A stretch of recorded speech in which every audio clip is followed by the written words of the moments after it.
नाव समृद्धी आहे. माझे नाव आदित्य आहे. माझे नाव अंकिता आहे. गावामध्ये आज आम्हाला एक समस्या जाणवली आहे.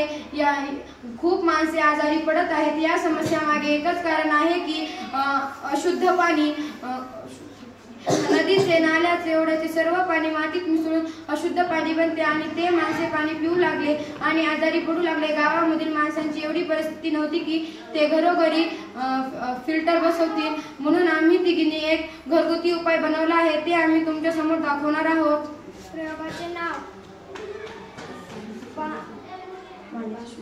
प्रयोगाचे नाव पाण्याचे शुद्धीकरण. साहित्य: रेती, कोळसा, पांढरे खडे, कापूस आणि पाणी, घाण पाणी. आता मी पहिल्या कपामध्ये रेती ओतून घेणार आहे. आता मी दुसऱ्या कपामध्ये कोळसा टाकून घेणार आहे. आता मी तिसऱ्या कपामध्ये पांढरे खडे टाकून घेणार आहे.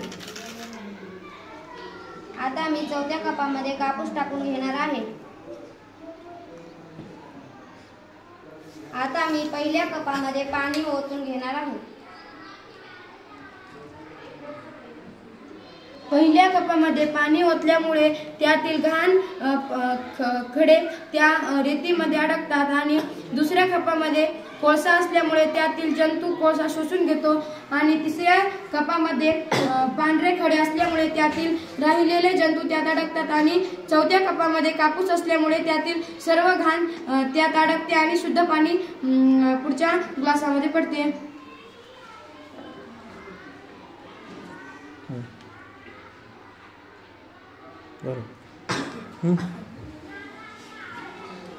धन्यवाद. धन्यवाद.